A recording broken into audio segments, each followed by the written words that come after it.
I thought 50 was going to be the best year of my life, and it was the worst by far. You know, like last year I thought the business was going under right when my wife, a partner of like 15 years, said she wants a divorce. Like my world fell apart last year. Everything that we're after, we're chasing the next prize and cash and goodies and stuff like that, always requires the next version of you to show up to get it.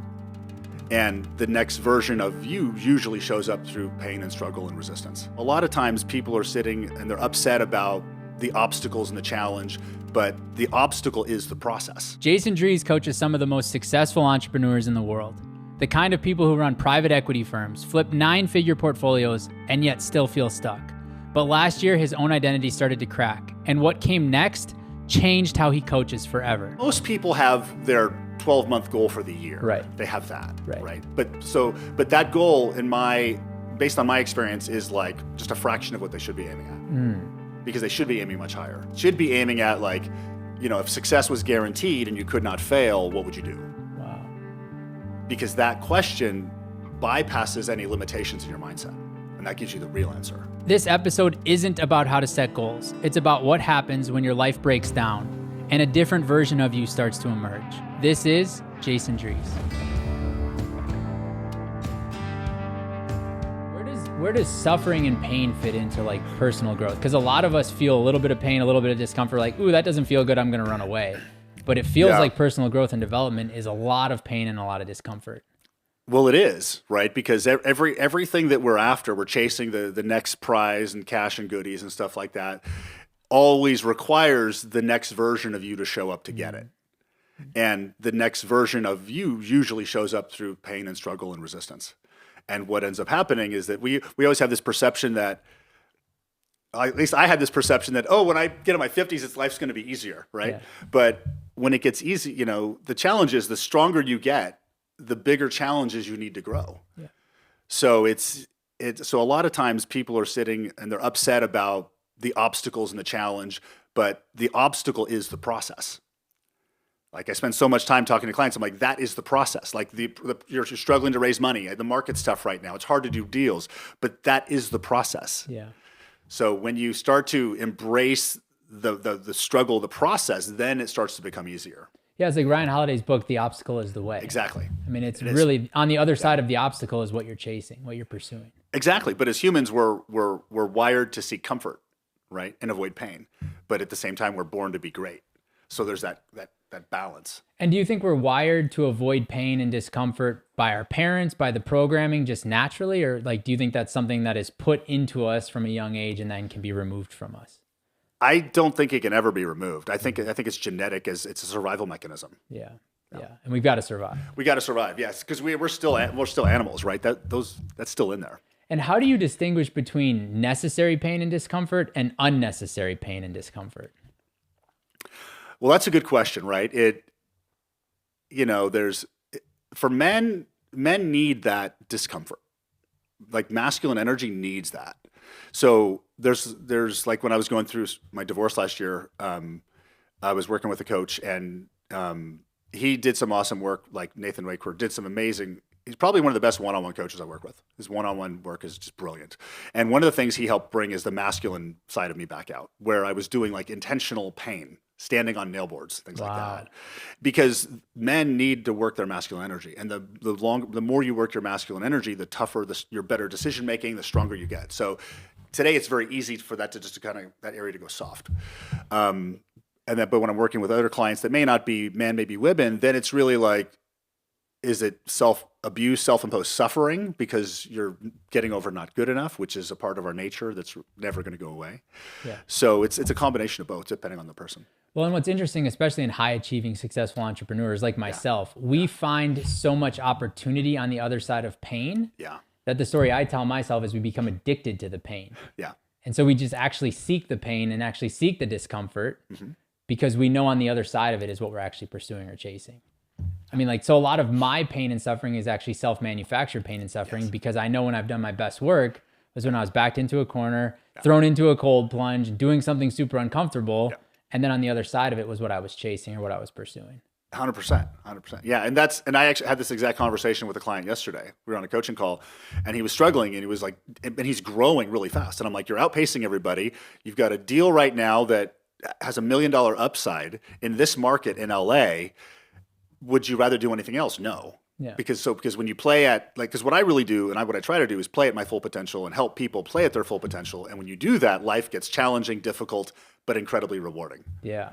Yeah. And if the next evolution of us as human beings is the unknown, how do we go about discovering the unknown on our journey through life? The unknown?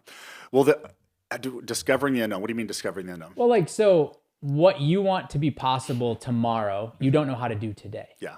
And so that's the unknown. Yeah. And that's the discomfort. And what a lot of people do is they'll set goals 12 months out or 5 years out or 7 years out, but the goal isn't really tangible today. It's like, oh, I want to have a private plane, but I'm flying Frontier Airlines right now. So to discover the unknown, how do we go about baby stepping our way to actually discovery? Good question, right? So there's a couple ways that I do that. There's 3 goal setting questions that I use with clients. And part of this is based off my book, Do the Impossible, right? So the first question we ask is like, what do you want, right? And that's the answer that everybody regurgitates. And that usually comes based off of past reference. But how many people don't know what they really want? Like when you ask that question, how many people can like answer it in a clear, succinct manner? Well, most people have their 12-month goal for the year. Right. They have that, right? But that goal based on my experience is like just a fraction of what they should be aiming at. Because they should be aiming much higher, right? Like it should be aiming at like, if success was guaranteed and you could not fail, what would you do? Wow. Because that question bypasses any limitations in your mindset, and that gives you the real answer, right? Yeah. So I'll say, what do you want? And they'll give me an answer. Let's just say, for example, they made 100 last year. Yeah. What do I want? I want to make 110. Yeah. Okay. Then I'll say, well, what's possible? And they'll say, well, a guy I work with made 150. So what is possible gives you an answer based on external reference. Yeah. Then you say, well, what would be impossible to do anyway, but would be a lot of fun? Then they go 500. Yeah. And when you hit that question, they light up like a Christmas tree. Why does their tone, I mean, you just displayed it perfectly. Yeah. When we talk about the impossible, our tone and our state changes. Because we're starting to tap into the level of life that we're supposed to be playing at. Because we've all you've had it too, where things weren't working and you started to aim lower and it doesn't work. Yeah. You've got to play at the level you're destined to play at. Like, for example, for the longest time, I had a target of making $100K a month. And I've come close to that a handful of times. That was my target. And I was like, that sounds like a good target. Yeah. And I was talking to a coach and he's like, Jason, that's not hard enough. He's like, what do you think about $1 million a month? And I'm like, yes. Yeah. But I'm like, I have no freaking idea how to do that. Right. It would require my business revenue to like 30x or something like that to pay that. Right. But at the same time, it was super exciting. So that tells me that's the level I'm supposed to play at. And what I've realized lately is life is telling me my next connection or idea or opportunity is at that level. So I need to be thinking at that level. So the way to really do it is I guide clients to have what I call a possible goal, which they can map out action-wise. They can map it out for 12 months. And then the impossible goal is really kind of opening up the top end at the level they should be thinking. And that's completely unknown, and it's almost impossible to action on. And the thing that I also discovered is that you can create action steps in the unknown, but you can't do it like you can with a known target. Because with a known target, let's say if you wanted to flip 10 houses, you could calculate how many houses, offers, listings, et cetera, and you could map it out for 12 months. But like, how do I go from here to $1 million a month? And like, yeah. But life will give you clues. So you have to set goals from today forward. So you would say, what's the number one thing I can do today that would help me make major progress on my $1 million per month goal? You've done it all. You've built the business. You've made the money. You conquered the grind.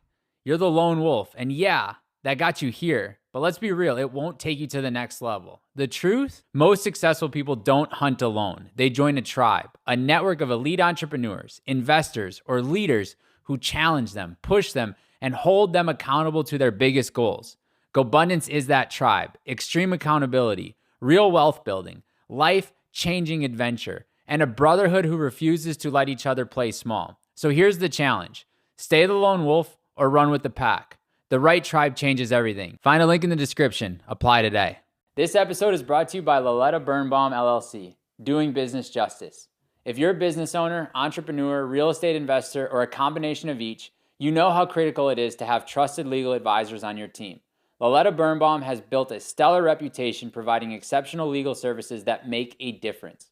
As a national business law firm, Lauletta Birnbaum provides a wide variety of legal services, including general corporate, contract negotiations, mergers and acquisitions, succession planning, intellectual property, commercial litigation, shareholder disputes, real estate, and employment. Whether you're navigating a complex business deal, resolving disputes, or protecting your brand, their team delivers practical, results-driven legal solutions tailored to your goals. For inquiries, Gobundance members should email Lauletta Birnbaum at gobundance@lauletta.com. That's LAULETTA.com.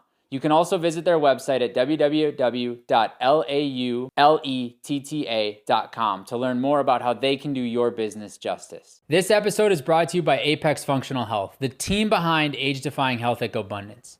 If you're a high-achieving entrepreneur, investor, or leader, you know that your health is your greatest asset. But the truth is, traditional medicine isn't built for people like you. It treats symptoms, ignores root causes, and keeps you stuck in cycles of fatigue, stress, and subpar performance. That's where Apex comes in. They do not do Band-Aids. They engineer elite health transformations for men, women, and children looking to optimize their health and be proactive instead of reactive. Apex uses root cause functional medicine, advanced lab testing, and cutting-edge biohacking tools to help you optimize energy, eliminate the root cause holding you back, and reverse early signs of aging so you can live, feel, and perform at your best. Apex helps you take control of your health so you can lead with power, not burnout.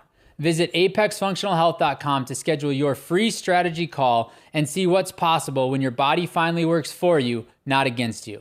What's slowing your business down? Is it endless emails, scheduling headaches, repetitive tasks that steal your time? MyOutDesk has your solution. Their experienced global virtual assistants handle the busy work so you can focus on strategy, growth, and whatever matters to you most. From administrative support to marketing and customer service, they've got you covered at a fraction of the cost of hiring in-house. Scale smarter, save bigger, get the support you need today at MyOutDesk. How to tap into the unknown is to set short-term goals that are in the known, or possible goals, as you just alluded to it, that can help bring reference or knowledge to the unknown goal. Well, number one, there's the possible goal and then the unknown goal, right? Yep. So the two. So the unknown is you're like following breadcrumbs. Yep. So it's intuition. One of the things you want to be aware of, and I discovered this on a coaching call, is how fast the answer pops into your head, right? Like, do you have an impossible goal right now? I have a bunch of them. Like, one of my goals is to be worth $230 million. Okay. So let's do the exercise right here. So $230 million. So what's the number one thing you can do in the next 2 hours to make major progress on being worth $230 million? Have really cool conversations like I'm having with you so that I can generate more awareness for my brand, which will generate more awareness for the community I'm running, which will generate more revenue, which will generate more possibility for me. Now, was that an answer from your brain, or was that an intuitive answer? It was an answer from my calendar. Okay. I just know what my next 2 hours look like. So that was a calendar-based answer. Okay, let's move that one aside. Yeah. Okay, after this conversation with me, what's the number one thing you can do in the next 4 hours to make major progress on your goal to $230 million? Well, I recognize I have to get out of my own way. A lot of times I find significance from solving small problems. Yeah. And try to be the solution for everybody. So the first person I meet every day calls me with their problem, and it's like, hey, how do I change the laundry detergent in the washing machine? I'm like, oh, here, let me help you. Like, I have a bleeding heart, if you will. I want to help people. I want to serve people. Okay. And so what I'm working on right now is saying no. I used to think the way to achieving $230 million was say yes. Whatever shows up, say yes, say yes. And now I've recognized yes gets me to a point. Yeah. But no is actually what's going to get me to the unknown. Okay. And is that something is this a new thought you just gave me here, or something you've been? This is something I've been playing with for like the last 3 months. Okay.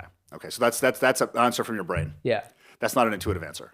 Well, it was an intuitive answer because I thought I was going to have like a mental, emotional breakdown. My body was failing me. I felt miserable. I felt terrible. So it was a body felt emotion that I then had to give meaning to from my head. Okay, but I mean, in this moment, it wasn't an intuitive answer. Yeah. In the moment, yes. Yeah, because what I was trying to get to, and we haven't got to yet, but is when you ask yourself a question, you can get two types of answers. Yeah. One is a thinking answer. Yeah. And the thinking answer is from your mindset, which is from your past, right?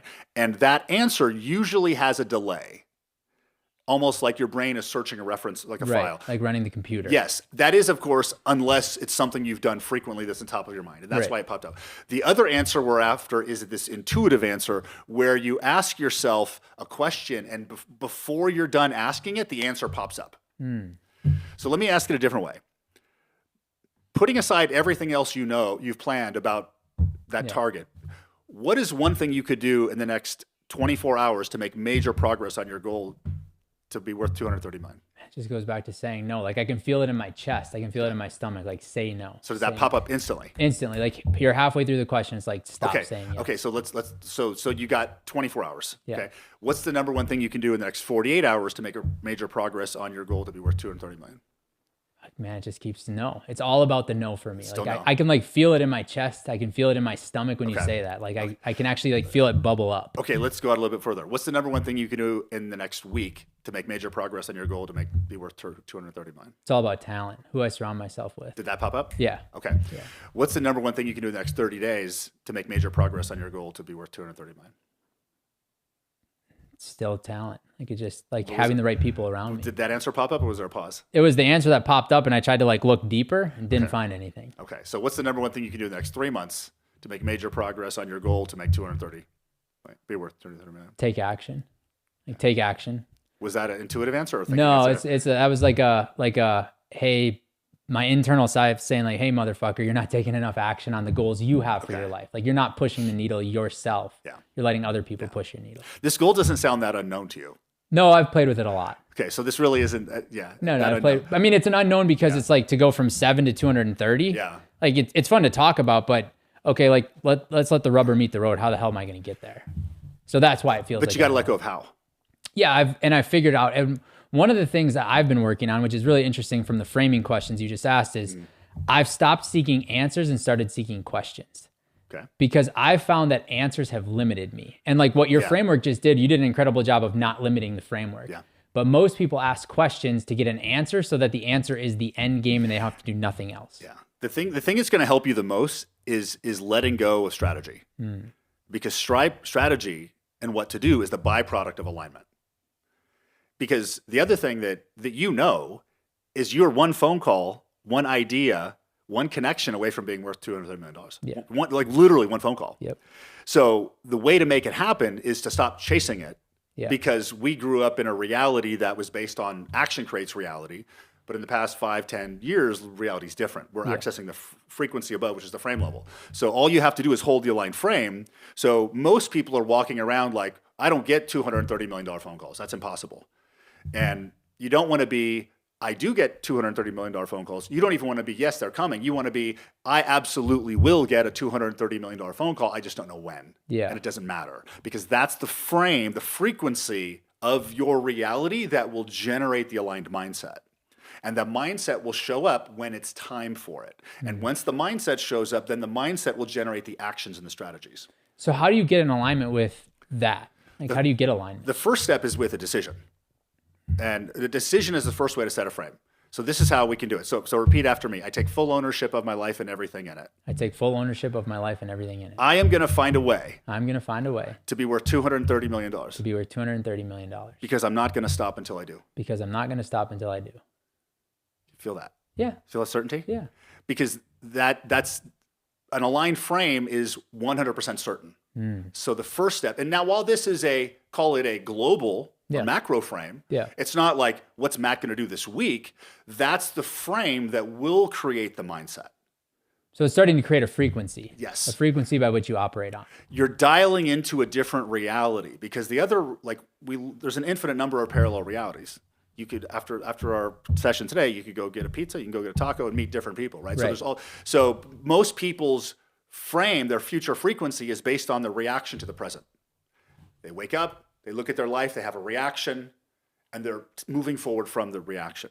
What I'm teaching people how to do is to get out of reaction and choose the reality they want to align with. And what's going to happen is you'll get in alignment with that frame, like in this moment you are, and then what will happen is you'll start taking action, you'll get kicked out again. And when you get kicked out by the old contradicting mindset perspective that needs to be removed. But limiting beliefs also do protect us in a way. From what? If I jump off this bridge, I'm going to die. Limiting belief is I probably shouldn't jump off this bridge. I wouldn't call that a limiting belief. I would call that not being stupid. Common sense. Common sense, right? Yeah, because you're not good. If you still wouldn't jump. Even if you didn't believe it wasn't safe, you wouldn't do it. I mean, I jumped out of an airplane, rode a bull. Like I pretty much like to push the envelope. I'm pretty different that way. But what is a limiting belief? A limiting belief is it's a belief about something that is no longer relevant to you in this moment. Because what's actually happened is that limiting belief was created at a certain point in time to help you. And it's either to help you usually not go crazy. Yeah. Why didn't I ace this test? Well, you're just not smart enough. Yeah. And then that belief carries on. Yeah. So the limiting belief is the justification of some reality you did or did not want. So how much are limiting beliefs holding people back? Well, limiting beliefs are the indicators of the misalignment. Like when I was a Tony Robbins coach, I would say it's all limiting beliefs. But the thing is, limiting beliefs reside at the mindset level. The mindset is the byproduct of the frame level. So really, when you feel limiting beliefs, that's an indicator that you're in the wrong frame. So what's holding people back is the alignment. Yes, alignment. Yeah. Alignment. Yeah. And the simplest way to know if you're aligned is and this is in relation to a target. So the easiest way to know if you're aligned is how much do you believe it out of 100%? 100% is aligned, 99% isn't. Because even, let's say I'm in Southern California, I say, Matt, come visit me, and I give you an address, and it's 99% right, you'll never get there. Right. So, but as entrepreneurs, we would rather drive our car and feel like we did something in the wrong direction versus get directions, right? Even if we're not aligned. Yeah. Where does that come from? It's because we're conditioned to that action creates success. Hard work creates success, and it does not. What creates success? Alignment with success. Alignment with success. Alignment with success creates success. Hard work is often a component of it. Yeah. But hard work alone doesn't create success. And how much does sacrifice play into alignment? Well, sacrifice is a point of view, right? If you're in alignment, there shouldn't be sacrifice. Just choice. Choice. Yeah. Choice. But understanding that with choice comes not being able to choose something else. Like a great example, my choice is I'm going to go to my daughter's school. Mm-hmm. But if I choose not to go to my daughter's school, those are two choices I can have, right? Yeah. Now that's a dramatic example because I'm also a father. And so to be an aligned father, I'm going to go to my daughter's school. But by choosing something, are you also saying no to something else? But you're asking that question from the point of view that you're losing something by doing it the way you want to.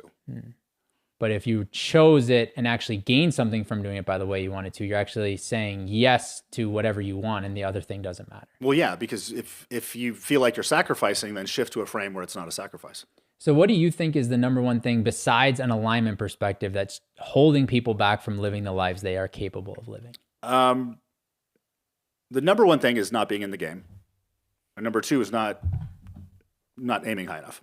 And being in the game of personal development, growth, business. There's a lot of people. Imagine those new real estate investors, right? Mm-hmm. And they're taking Brandon's course and all that stuff, and they still haven't taken action. Yeah. Right? They're basically on the sideline watching the basketball game, wanting to go in, but they haven't actually made the decision to do it yet. Yeah. So they're never. I can't help anybody from a coaching perspective unless they're in the game. And most people never get in the game because then they can be a victim of what's going on in reality rather than be a creator of their own destiny. Yes, or if you never get in the game, you've got an excuse for not winning. How do you encourage your kids to get in the game? I kind of model it. Got it. I model it. I don't back down from anything. And then how do you get your kids in alignment? I mean, you've got various ranges of kids, obviously, right? It's not like they're all 18 and it's pretty easy. They understand this stuff. You've got some younger children. So how do you get them in alignment? They don't need a lot of help getting into alignment. They're in alignment more than I am. Wow. They're kids. They're intuitive, and as they get older, they're being conditioned to be out of alignment and think they should be somewhere else. But they're far more in alignment than we are. So do you think we as parents or society are actually getting our kids out of alignment? Yes. And then how do we stop doing that? Let them be. Let them be. It's because alignment there's an intuitive guidance within us, and most of us don't have the courage to follow it because the intuitive guidance often contradicts your social conditioning. Social conditioning is what your brain's telling you to do, and that comes from your mindset, which comes from your life. Yeah. And if you follow, and the easiest way to figure out if you're following your conditioning is just ask yourself, what does everyone else say I should do? Yeah. And if you do what everyone else says you should do, you'll end up being average. Yeah. Now, if you're in Gobundance, that's not bad. And if you're in Champions, that's not a bad place to be. But if you want to be the stellar standout that impacts the world, you got to follow your intuitive path. So how much does surrounding yourself with the right people impact your alignment? Well, it's huge, right? Yeah. If you're around people who are in alignment, it's going to be easier because the frequency is accessible. Yeah. Yeah. That's probably the number one thing I've seen inside of the Gobundance community is most people don't even know what the unknown is until they get around people that are doing the unknown. Yeah. And then they look at that person and go, oh, wait, you're a C student that flunked out of high school too? Yeah. Wait, and then unknown was possible for you? Yeah. Okay, now the unknown becomes something interesting to me. Yes. And maybe my unknown even becomes higher than what I just saw for you because I can see it, I can feel it, I can understand it. Yeah. So how do we tap into that if we can't get into a community like Gobundance? Well, there are books, podcasts. Yeah, that's like what I tell people all the time. You know, I was asked yesterday, how do I get a mentor? Like you pick up your phone and look at YouTube. You pick up your phone and listen to a podcast, right? Yeah. Your mentor doesn't need to know that you are their mentee. Yeah, true. I would say start doing the work. Yeah. And then the mentor shows up. Yeah. Yeah. And where do you start with the work? Like what's the first layer of the onion to peel back? Whatever the work's in front of you. Do what's in front of you. Do you think it's do what's in front of you or do what you're avoiding that's in front of you? Depends on the person. Got it. Yeah. Because one of the things I believe, and this is just my perspective, is that most often the magic we're seeking in our life lies in the work we've been unwilling or are unwilling to do. I would agree with that. And there's a reason we're unwilling to do it, and it's probably from our frame or our misalignment that was given to us by friends, by family, by teachers, by society. By life. By life. By life. And sometimes because that is where the growth is. And the reason that the average person makes the same amount of money for the most of their life is because they never grow. So that work that you're mentioning, the work we're not willing to do, is basically the growth they're avoiding. Why do we avoid growth? Because it's hard. It doesn't feel good. And did your parents talk to you about personal growth? And what happened is there was that time in high school, you decided to go really big and you put everything in and you failed and it hurt so much that you shut down for the next 20 years. Yeah, and I remember like in high school and right after I dropped out of college, everybody told me why I was an idiot, why I wasn't going to make it, I wasn't smart enough, I wasn't talented enough. Yeah. And I'm so fortunate to have been surrounded by good people that didn't tell me directly, but said through their communications, put all those people in the trunk of your car until you're so strong that you can bring them back into the front seat. Yeah. But it was all around mindset. That's for great. Me. Yeah. It was a mindset thing for me. That's great advice, actually. Yeah. It was really powerful advice, and it hurt. And I think there's a lot of my friends and family that were hurt by it. But I didn't do it because I didn't like them. I didn't do it because I didn't love them. I did it because I wasn't strong enough to ignore the noise.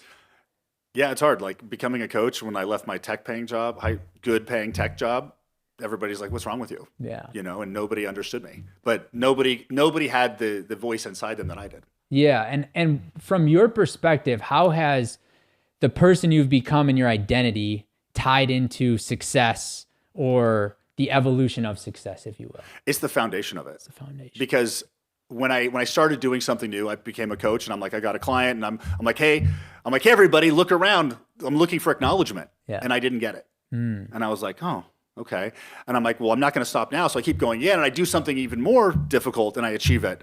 I look around, and people are like, what are you doing? And then I do it one more time, and then I'm like, look what I did, and people are like, why are you doing that? What is wrong with you? Because I'm making them look bad. Wow. Because I'm following my passion, I'm doing things courageous. And then you finally, and unfortunately at that point is you want the acknowledgement the most. And that's when I realized you only get the acknowledgement is when you no longer need it. Wow. And that's what kind of shaped me into the person I am today. Because I had the coaches and my coaches supporting me, but the personal side, no one understood me. Yeah. I had my brother-in-law call me, tell me he's going to raise my kids because I'm a deadbeat dad and shit like that. Wow. Yeah. How did that feel? Fucking awful. Yeah. Yeah. How did you respond? Okay. There's no response to that. Yeah. He didn't say anything when I made 7 to 8 times what he did a few years later. Yeah. So, but everybody has a different path. The harder your obstacle, if your obstacles are harder than everyone else around you, it's because you're meant to be greater than everyone else around you. And how do you communicate that to people, or you just don't? Most people can't hear it. Because it's almost like we're climbing a mountain, right? And you're climbing a mountain, and just imagine like David, like he's climbed a bunch of mountains, right? Yeah. So he's, as a mentor, he has experience in certain sections of the mountain. Yeah. But when you're climbing the mountain, there's people in the valley going, "What are you doing? It's so dangerous up there." Yeah. And then how do you find? And it's hard to find other peers because the other mountain is far away because of the base, right? Yeah. So we're all climbing our own mountain, but the only person who knows what that's like is you. Yeah. And it's important to find people that have climbed other mountains, because then they too can help you get in alignment, change your frame, eliminate limiting beliefs, tap into the unknown. But finding those people is not easy. That's a frame. Yeah. That's point of view. Yeah. So how would you find them? Be in alignment with finding them. Being in alignment. It's all frame. It's all frame. It's all frame. Because so there's two beliefs that I measure people by, and if they contradict these, there's misalignment. The number one is you're unlimited, and number two, there's nothing you can't do. Yeah. So if a client says anything to me, that's limitation, because that's also a point of view. So when I'm talking to clients, I'm giving them an unlimited point of view over and over again, and they're giving me the contradicting one. So we remove that, then the next one, then the next one, the next one, and that was the biggest breakthrough I had in this coaching style, which I call alignment coaching, coming from the Tony Robbins world, is instead of forcing alignment with peak state, we remove the resistance, and then you're left with alignment. How did you develop this? How did you see it? How did you feel it? How did you understand that this was the direction that people needed to go? It was all developed from coaching sessions over the past 12 years. Like I'm on a coaching call, and all of a sudden I'm in a flow state. I say something, and I'm just like, what was that? And the client's like, can you repeat that? I'm like, no, I don't know what I said. So like for a long time, I was running recorders because all of this content, like this is all original content. It's all from coaching sessions. And then do you go back and watch it like you're watching tape, like a professional athlete? Not anymore, probably. There's times unfortunately, the downside is this content never stops. Right. It's like this fountain within me that just and it's always evolving. So it's evolving. The average frequency of reality is getting higher. So the tools I was using 5 years ago, we don't have to use today because they're faster tools. So what frames do you have or pop back into from time to time that get you out of misalignment or are limiting for you? Well, there's quite a few, right? It's like, I can get through this. This is just part of the process, because so when I'm working with clients, everybody's coming to me and they're talking about the subject. So 99% of their focus is on the subject. Actually, 100% is. My focus is on your what I call your process frames and how your brain works. And I've been in intense personal growth for like 15 years. So I've basically re-architected my entire mind so that life works this way.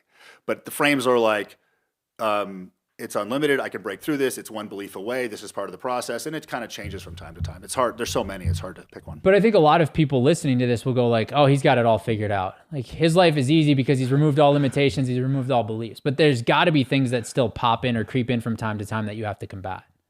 The old things are easier now. Old things are easier. The new things are harder now because what's an example of a new thing? Well, I don't have to worry about managing my emotional state as much anymore.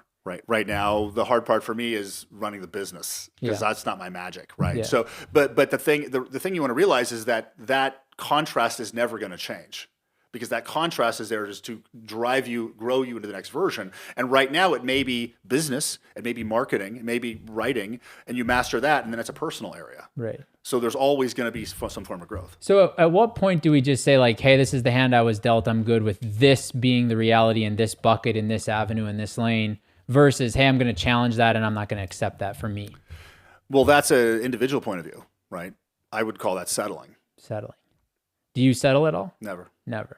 So even when you just said like, hey, business isn't my area of expertise or my bucket, you're still focused on it, 100%. Growing on it, trying to improve on it, 100%. Trying to remove those frames. Yes. And trying to get in alignment with, I am the best businessman in the coaching space the world's ever seen, or whatever you're saying. Yes. Yeah. I don't stop. And do you think your ability to tap into your emotions so well and regulate your own personal emotions has helped become a superpower for you in working with clients? Absolutely. And then do you think it's hurt you in your personal relationships with your family, your friends? It's being a coach like this has changed my personality. Like I used to be very extroverted, and coaching has made me introverted. It's interesting. And I think it's because there was a point where I was on the phone 6 hours a day. Yeah. Just the volume of talking is changed. But that's my path. It's my purpose. It never goes away. I talk to everybody about it. And those people that aren't meant to be around me don't want to hear it. Those that are supposed to be around me do, because that's my process. And so you just kind of continue on the process of being you. Yeah, and whatever else shows up, obviously your kids, you're going to be intentional with your kids, but whatever else shows up or doesn't show up, you're not attached. Well, yeah, I'm still human. I've figured out some things, but life is still challenging at times. Like I thought 50 was going to be the best year of my life, and it was the worst by far. Like last year I thought the business was going under right when my wife, a partner of like 15 years, says she wants a divorce. Like my world fell apart last year. How did that mess with your alignment? Massively. I don't know if you've seen me talk before. I have this unlimited voice that just goes, I lost that voice for like 5 months. Wow. Yeah. How did you find it back? A lot of coaching. I was talking to like 3 different coaches every week, and I realize now that my growth and exposure and success has kind of stalled a little bit, also because most of my clients are real estate. So not a good time for real estate. Not a good time for real estate. But I realized that it basically tore me down to nothing last year. The past, I think I came out of it like in January, but it tore me down to nothing. But I realized it was actually building a stronger foundation for the next level, because there was still some resistance and fear running in the foundation. Then did it help bring awareness to you that like, hey, maybe I need to diversify outside of real estate, go to different avenues, go to different mediums, master different things? Well, 100%. Yeah. Because coaching works for anybody. Yeah. But yeah, absolutely. And coaching is needed by everybody. It is needed by everybody. But most people don't actually subscribe to coaching. They don't know what it is. Yeah. That's the biggest challenge. Yeah. Do you think therapy is just a version of coaching? I think it's a different tool. Different tool. And then how do you think about trauma? Like trauma seems to be this buzzword that everybody's throwing around right now. Heal your childhood traumas. What traumas are you passing on to your children? Trauma. Like how do you feel about trauma? I didn't know I had that much. Like the reason I mentioned Nathan Wakeford to you, because he has a magical ability to heal trauma in a one-on-one format. Like I cannot believe the amount of stuff we pulled out in that like 90 days. Like it was just, and I was like, oh my God, like it's there. And if I look at my childhood, it wasn't like my parents abused me or anything. I thought I had a great childhood, right. But we all have these memories that we have these experiences on them. Like I had a memory when I was a baby and I was crying and my mom didn't come. That was where it stemmed, where I'm not good enough, something's wrong with me. Right. So I think it's just part of human nature of having those experiences in the past that shape our personality, that eventually we get to a point that to become the next version of ourselves, we have to heal those and grow through. And then how much of those are our perspective versus the reality? Because I have all of these memories, even from yesterday, and my perspective and my wife's perspective are 2 totally different areas, right? So like how much of it is perspective and how much of it is reality? Well, your perspective is your reality. Is your reality. That's a key differentiator. Yes, it's your reality. Yeah, it's your reality. And then your reality is what you can control or choose based on your alignment and your direction of where you're wanting to go in your life. Yes, and you can also change your reality. You can change. You can change your past. Yes. Yeah. But people don't want to. Well, some people don't realize they do. I had this memory that bugged me for a long time, and it had a limiting belief associated with it. This was when I was in the Tony Robbins coaching, and I was like, what if that actually never happened? What if I remembered it wrong? Yeah. And I just decided that I remembered it wrong. And let it go. And let it go. Yeah. Wow. Yeah. What was the Tony Robbins coaching experience like versus what you're doing today? Tony Robbins' coaching experience, he uses, if you think of like the 3 levels, like the first layer is action, the next level is mindset, and the third level is frame. That coaching is based off of neurolinguistic programming, which was created in the 80s. And back then, we couldn't access the frame level. So it's basically all about trying to reprogram limiting beliefs in the mindset from the level of mindset. That's basically what it is. What that coaching actually turns into in practicality is basically forced accountability with a lot of energy behind it. So Tony Robbins coaching works very well for men. Most women it doesn't work for, because it's so masculine. That's the way I coached for a long time. And then when I first started figuring out how to change mindset, I would start changing beliefs, limiting beliefs in the mindset one at a time, to try to take that mindset and make it an aligned mindset. And over time, in 2020 is when I discovered that you can just shift from the misaligned frame to the aligned frame. So that actually was the faster way. So I stopped changing beliefs there because you could do that. And basically it's almost like that Robbins style, which was the best style they had at the time, was forced accountability, go, go, go, go, go. It's all about action. And mine is the formula for flow. So do you think Tony Robbins' style is actually leaving meat on the bone for people? Well, yeah, everybody wants like the next level, because the only person I know who can live in a peak state is Tony Robbins. I'd have a ton of the clients that I'd probably say 50% of the clients I coached in this organization couldn't do the peak state without me on the phone. How does he live? How has he taught himself to live there? He's Tony Robbins. Because basically when you get into an elevated peak state, your belief structure changes temporarily. But the problem is that doesn't change your core belief structure that's out of alignment. I figured out how to change the core belief structure out of alignment in minutes without needing to go to the elevated one. How close would you say you are to living in a peak state all the time? I don't really go for peak states anymore. I just kind of go where I am. But what's interesting about that is like, it sounds like to me, and I don't have the experiences you have, but it sounds like to me that Tony Robbins was actually embodying the alignment concept to get himself into peak state all the time, because it was an alignment. It was easy. It was natural. It was just second nature. I would agree 100%. But he's not teaching that because he's probably not even aware of it. I think, well, the tools that he used was peak state. He was very physiological based, right? So those are the tools that he had. Yeah. He did start to tap into beautiful state and stuff like that at the last few years I was there. So I know he's tapping into the higher level stuff, but I haven't seen it change in the coaching tools. Well, because it's worked from an economic perspective. He's done very, very, very well. Yeah. So why change it? Yeah. Why change it? And then how much of your life is pain versus pleasure? Like, do you seek pleasure? Do you avoid pain? I mean, you just talked about walking on a nail board, so you're obviously leaning into pain at times. Yes. I've actually taken a break from intentional pain for the past few months because my body and I just needed some soothing. Yeah. Because I've been really good at beating myself with a stick for a long time. And that worked well. So right now it's really been about getting back to self-care because I had been beating myself like literally, like a racehorse, right? Beating myself, just go for years and years and years and years and years, and it didn't get me where I wanted to go. And I realized the next evolution for me is this authentic version of me, which requires me letting down all the masks and sharing that with the world instead of sharing the version of me I think they want to see. When do you think you were last that version of yourself? Which one? The one that was the authentic version. Was it 12? Was it 10? Was it 7? Was it 9? Is it every day at home by yourself? And the interesting thing, I've had glimpses of it coming back over the past 6 months. The last time I clearly remember it was 7th or 8th grade. Wow. One thing happens, it was Halloween, and this was in the 80s, and Domino's Pizza had this little thing called the Noid, this like character, right? Yeah. And I thought it was funny, so my mom made me a Halloween costume, and I was like, cool, with like spaghetti in the ears, and we'd like pull them. And I get there, and I'm the only kid dressed up like in a costume in the whole class. Wow. And I was like, and that was 8th grade. And then that summer I get my yearbook and everybody signed it and everybody's like, you're strange. You're weird. You are really weird. And I thought I was being my most authentic I've ever been.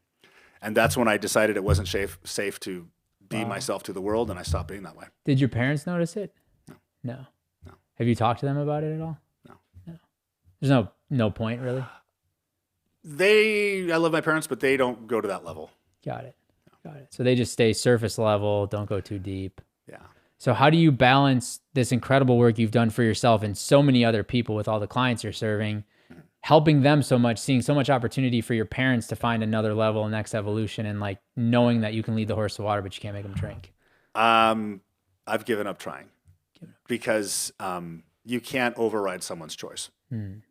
And so I meet them at the level that they're at. And I'm grateful for them. They gave me everything they could, and I love my parents. That's just their path. But I am who I am because of who they are. Right. They've given you a lot of the gifts and a lot of the tools you have. It's just they didn't know they were even giving it to you. Yeah, that environment created this. Yeah. And then do you do that same with people you kind of come in contact with? You just try to meet them where they're at? Yeah, well, I've, for a long time, because when you get into coaching and you start to get excited, you want to talk to everybody, and people look at you kind of strange. So most people don't get it. The vast majority of people don't get what I do. Those that do go, holy cow, So I have a big circle with clients and coaches that I talk to a lot. But the interesting thing is the average person is getting higher and higher and higher frequency than they were before. How do you think social media is ruining people? Oh, I think it's killing our brains and our dopamine levels, and like it's terrible for kids. And it's this, because even I'm starting to notice my attention span getting shorter and my ability to focus going away. Yeah. It's awful. Do you think it helps show people the unknown though? Well, it can, right? Yeah, you can. It does. You see the people getting off their jets and stuff, but what's actually true, right? Yeah, that's the thing. So there's that whole persona, fake image out there, and then there's the real people. Like Hormozy drops stuff, and my head just explodes, and I'm just like, so there is amazing stuff out there. Yeah, but you have to be very careful, especially with kids. Yeah, it's they're getting more screen time than I would like right now, but it's hard to not give them that. Yeah. Especially because that's a way that kids connect now. Through the video games, on the screens, on the chats. Like that's their version of connection, where maybe you growing up or me growing up, it was like, let's meet in the park and play baseball. Yeah, like I hate Fortnite. Like that's just the worst thing. Like Fortnite, I hate that game. But they're all into it. They're all into it. They're all into it. And my second son, he loves it, and so I'm like trying to get into his world. But I did actually just recently join the climbing gym, the Austin Boulder Project. Okay. So we've been having fun. And like getting them out, doing physical stuff, meeting new people. Which is good, yeah, because they're getting better than me, and climbing is good for upper body strength, and my boys are all tall, so we're doing that. And also from like a climbing perspective, just as I'm thinking about relating this back to business, climbing is actually making the impossible possible. Yeah. You look at the wall and go, I don't see a way up it. But as you start to climb it, you're like, okay, I can get to this, I can get to that, I can get to this. Yeah. So you're actually giving them an incredible gift too of like being able to figure out how to make the impossible possible. Yeah, exactly. How do you challenge yourself? Like you're so good at asking questions of people, right? And I'm sure your brain's just a million miles a minute, question. Yeah. But you alluded to this earlier, like what you do for others doesn't always work on yourself. So how do you find the ability to challenge yourself? Is it the coaches? Is it the people you surround yourself with? Is it the questions you're able to ask yourself? Is it journaling, meditating? Well, all of the content that comes out of me, I've lived. Like I've lived, and I realized this recently, that Jason Drees Coaching isn't just some coaching company. It's the system that I built to do the impossible in my life. So I'm living that constantly. I really don't think about challenging myself. I don't ask myself. And I also don't have self-judgment anymore. Like it's just gone. When did you lose that? About 5 years ago. 5 years. That was probably a painful death, if you will. It was actually softer than that. I did a lot of work with Matt Kahn. He's like a spiritual, a lot of his work did a lot of the integration pieces, but I finally made the understanding that we're all doing the best we can at any moment in time. Yeah. And when I gave myself permission to just do my best, I literally judged myself so much I got tired of it and quit. Wow. So it was pretty easy to let go. So it was more of a gradual thing, and I just realized I'm like the past is what it is, and it happened the only way it could. And the person in front of me, regardless of what their past is, if I like that person, their past is what turned them into this version. Yeah. So I don't really, although there's times that I don't think of challenging I do things that I want to do. Yeah. Some are easy, some are hard. So from your perspective, your life is just choice. Yeah. It's all about choice. Yeah. And it's all about that. Like the reason I work hard is freedom. Freedom. Yeah. And racing the Baja races. Racing the Baja. I've actually done any racing yet. It's more just like the adventures down there. But it's just the adventure. But the Baja 1000 is definitely one of the goals. Yeah. Definitely one of the bucket lists. What are you working on today that felt impossible yesterday? Well, just did my job, right? Like I work for myself. I haven't had to answer to anybody else in a decade. I make my own schedule. I'm surrounded by amazing people. People work for me. They leave, they come back and work for me. So I'm really proud of how I treat my staff and bring people but just my whole life right now is, just shocking. And I thought the divorce was the worst thing ever, but now I'm realizing that it was actually the best thing ever. How much of that is normal life though, right? Like the worst thing ever, we look backwards, connect the dots and go like, oh, I needed that, or that's the best thing that could have ever happened to me. How much is that? How much of our life is that? That is our life. That is our life. That is our life. Like Steve Jobs said it best, you can never connect the dots looking forward, but looking back, it's very easy to connect those dots. That is the life, yeah. Yeah. So where in your life today are you most flirting with disaster? Business cash flow. Business cash flow. Debt. Entrepreneur debt shuffling. And is that just because, like you said, you're still becoming that businessman, or is that because you were forced to do things that you didn't want to do, but that was what the market and timing required? Market caused things to weren't working, so the business has evolved, and I've got a lot of expenses, so I'm basically juggling debt to move forward. Yeah. And then do you see that the real estate, because I know you're coaching, a lot of it is in the real estate community, even though it shouldn't just be in real estate community. Yeah. But I know a lot of it is there. What is your take from hearing clients, working with clients on where the real estate market is and where it's headed? I think it's back. I think it's back. I think it's moving. I think there's some people that are complaining that it's not easy, but I think it's great. I've clients doing deals like crazy right now, and it's just going to separate who's the best.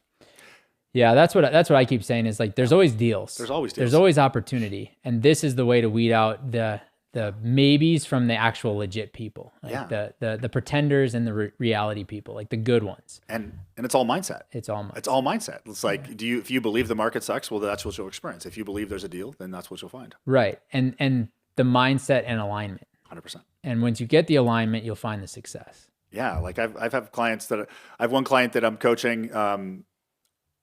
I've coached him. He had a brokerage, and he was, and he was making, he's a 7-figure earner, or probably mid 7-figure net worth, and he thought the brokerage was going to go under. He started working with me, and then it took me 3 months of coaching to get him out of reaction. Just like, oh my God, what's going on? And literally the next call, he's like, I'm feeling good, Jason. Okay, great. Next call, he's like, I just found a new pillar of the business with a 7-figure revenue stream. Wow. Was losing $80K a month. And he's like, and we just got a deal with $500K commission to the brokerage. Wow. Another one of my clients I was working with is he does, he's a really smart guy. He does, one of the smartest guys I know. He does hotel conversions to apartments. Yeah. And he's went up to, and he's raised like 20 million, and he started working with me, and now he's got connected to a really wealthy family office that hired him, relocated his family. And I unlock people. That's what I do. And how long does the unlocking take? I mean, everybody's probably different, but you just alluded to it took 90 days to peel back that first pain point for that. It is surprisingly short. Okay. It's like 90 days. 90 days. Yeah. And for somebody that's listening to this going like, I want to start this journey, but I'm a little skeptical. Like I'm sure most people are a little skeptical of it. Besides your book, what books out there exist that people should read? I don't read a lot of books. Podcasts. Don't read a lot of podcasts. And there's a very specific reason I don't digest a lot of content. I'm reading a lot of fiction books right now, actually. But the reason why I don't digest a lot of external content is because it affects my flow of content. And my content is still evolving and constantly going. And when I get somebody else's, I start putting theirs into it. Which slows you down, like gunks up the wheels a little bit. Yeah, yeah. But the books that have been game changers on my life was Rich Dad, Poor Dad in 2001 that made me crazy. Conversations with God by Neil Donald Walsh. Then what was that book by Michael? Journey of Souls, Newton. So those books really shaped Four Agreements. The Alchemist. The Alchemist is one of the best. Love that book. That's a great book. Yeah. It's so powerful. Yeah. But it's also a fun read. It is fun. And I started reading fiction books because it's just like, and I'm telling my clients, I'm reading this, like, what did you read for fun? Yeah. Me and my son Dash, we like listen to audiobooks. There's a book called Expeditionary Force about this like space war. It's like so fun. And I took him to see AC/DC in Dallas last week, and we listened in the car. It was like so much fun. And does like that become an outlet for you to like unplug and tap into creativity? Does that just become a place of joy for you, a place of curiosity? Well, it makes me stop working because otherwise it's just all work. Because you're addicted to it? Yeah. Well, because I couldn't stop. You couldn't stop. Yeah. Do you think you got into the work because you were running from something or chasing something? A little of both. And do you think it's still a little bit of both? I think this past year has really stripped down what I was running away from. Like this whole process of I think that's probably the best way to sum up what happened to me over the past 8 months. And I look back now, and the divorce and the business going through the cycle it did, when I thought I was losing everything, was like getting rid of everything that doesn't belong, and basically stop running from what you were running from instead of sit in it and own it. What were you running from?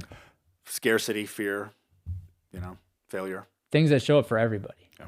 And so like even as a coach who's done all this work, like so much work on yourself, so much work with and for others, you still wrestle with those things. Oh, I've belief changed fear of failure so many times, and it's just part of being human. It's just a constant evolution. Some people will break free from it, but certain patterns are just part of your personality and your journey. They just never go away. Do you think this journey of like evolution and next step, like you ever arrive, or is the actual destination the journey? Yeah, we're climbing the example I like to use is we're climbing a never-ending staircase. So you can run through the section if you want, and the next section is metal steps with no handrail, and they're covered with ice. So if you try to run fast through that section, you're going to go really slow. And that's why I always tell clients, if you want to go faster, you savor the process, because rushing is trying to skip part of the process. So slowing down and savoring it is actually a way to get through it faster. Yes, because when does time fly? Yeah. When you're on vacation. Yeah. Right? Yeah. When you're savoring. Because rushing doesn't work, especially in business, because rushing, you're trying to skip a part of the process.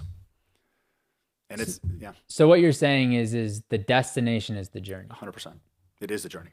Yep.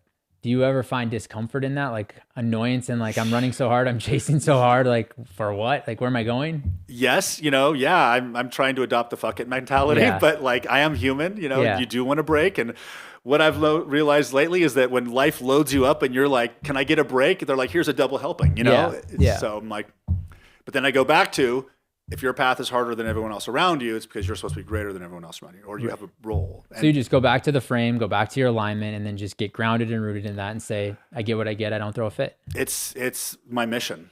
Like that was awakened with me when my Tony Robbins coach asked me, have you ever thought about becoming a coach in 2011? It changed my life. What do you think he saw in you that nobody else up until that point of your life saw in you? I don't know. Potential, like intelligence, like he was really hard on me, actually. Was he? Yeah. And it was the first time that I've experienced passing up a mentor. It was kind of heartbreaking.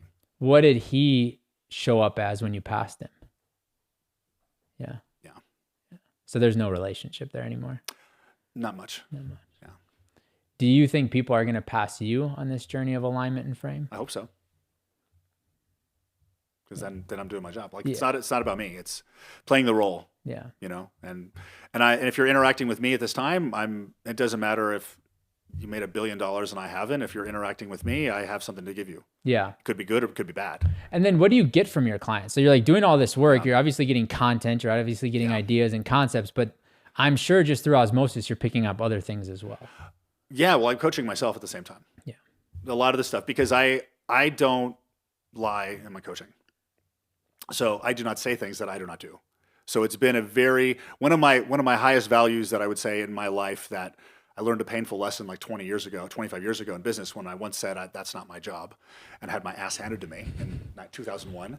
I realized that if I do what I say I'm going to do, you will stand out. So I do everything in my power to do what I say I'm going to do.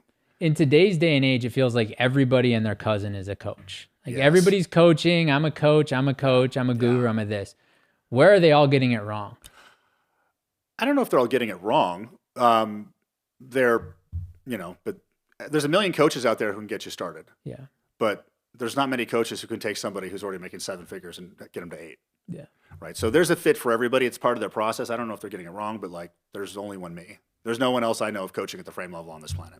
No, there's not that I've found, and I've run into a lot of coaches, and fortunately and unfortunately. And they're all using some form of limiting belief management system or forced accountability. Well, and where I get the most frustrated is especially with social media and podcasts and today's day and age, most of them are coaching something that they haven't done or can't do. Yes. Or have chose not to do. Yeah. But they're going to tell you how to do it. Yeah. And so what's really cool about what you're doing is you're doing it. And like you just alluded to, you're not lying to people. You're telling them the truth, and you're telling them exactly what you would tell yourself. Yeah. I've actually for a while been thinking of not calling myself a coach anymore, but I don't know what to call it. Yeah. Because coaching has, for me at least, I mean, it's got such a negative connotation because there are so many people now that are coaches. Yeah. And look, I'm a big believer in coaches. I have coaches, whether it's communication coach, a business coach, a family coach, a relationship coach. Like I'm a huge believer in coaches. Mm-hmm. But there's a lot of coaches where I'm like, dude, you're not a coach. Like that's not coaching. That's not coaching, right? And so like I can totally see your perspective, but what else do you call it? Because society has already given it a label, and you're already hard enough to understand for most people. Yeah. So if you change the name, you're just even harder to understand, harder to communicate. Well, the next evolution for me is really the rise of the influencer in me. And that's one of been my biggest struggles is like, because I'll give Brandon Turner as an example. He's brilliant. Unbelievable. At Mark and how he communicates. Me, I'm a brilliant coach. Mm-hmm. So I'm always coaching. Yeah. But that doesn't work. And I actually have had challenges where I give clients so much on my 20-minute free call, they don't need coaching. Yeah. So I'm trying to learn how to communicate in a more effective way where more people can hear me. And is that just surrounding yourself with the right people, hiring the right coaches, asking the right questions, trial and error? I'm still searching for that answer. Yeah. I've worked with awesome coaches, and I got to work with Bo Hawkins for a while to try to pull it out of me, and it's almost there. But so that's my big next evolution is learning how to talk to my audience. Yeah. Because in a way that you've never had to before. Yes. Because it's social media driven, and the attention span is like 1.7 seconds, maybe, plus 10,000 ads a day baked into that as well. So how do you stand out? Well, and my content flow takes minutes. So it's like you really need to hear me talk for 5 minutes and not 30 seconds. Right, which doesn't really work in today's day and age where we have short attention spans. So my intuition's telling me I need to go opposite of what everyone else is doing and just start doing it my way. But your advisors and your peers around you are probably saying, you're wrong, you're wrong, you're wrong. They're not questioning that. They're telling me I maybe should be focused in other areas of the business right now. But part of me, like, I have this pull to be like, to talk to everybody, you know? Yeah. Yeah. And so you just tap into that because you're in alignment. You know where your intuition is telling you to go. And you're like, I can't ignore this. I can't avoid this. Yeah. Even if it's hard. Even if it's hard. Yeah. Even if I'm not good at it. Yeah. And I actually had a friend say something to me a while ago, and I realized that I've been kind of disconnected from my audience and other people. And I think it was a little bit of like sadness and shame for me having what could be appeared as like a reduction in success and that divorce and all that stuff. So there was definitely some struggle there. And I think I had been, and prior to that, I think I was kind of hiding a little bit. So I don't think I've been truly open to connect with my audience. So I realized there's like this authentic version of me that I'm finally at the point in my life where I don't care what anybody else says, because there's always haters. But then the other ones that I'm changing their lives, like I'll take the heat from the haters to help those. So that's right now I'm tapping into that authentic side to try to start talking. At the same time, I've been through so much. So lately I'm trying to just not talk about all the shit too. Right. There's only so much you want to share or need to share. Yeah. And how much of prior relationships do you think gave you that limiting belief of like not wanting to share with the world or not being your true authentic self? I don't know if it was relationships. I think it's just socially. You know, like the image you're supposed to put out there. You know, when I realized in 7th grade is if I project a different person, I get a better answer, better response. Yeah. So that's what I projected for a long time. Because it's easier and it feels good. It's easier, yeah. It feels good. Yeah. I mean, even if you're laying in bed and it hurts a little bit in that moment, 90% of your day it felt better because you were accepted. Understood. Yeah. Like I was like, hey, this is great. Like when the business was booming and 10xing in 21, 22, I was like, this is great. Yeah. It was working. Yeah. But then life will strip away everything that's to get you to fix what's not working. Back to your authentic self. So someone listening to this is like, I need to tap into that coaching. How do they find you? How do they access this? How do they learn about it besides the book? Okay, so there's the book. There's a podcast. It's called Transform. You can go there. You can follow me on Instagram. That's probably, I'd say the podcast is a great place to start. I've got almost 200 episodes. There's coaching sessions there. There's content there. And there's just do the repeat after me's in there. It's really powerful stuff. Well, thank you so much for your time, man. I always enjoy these conversations and love your perspective. Well, thanks for being here, Matt. This was fun to talk. Thanks, man.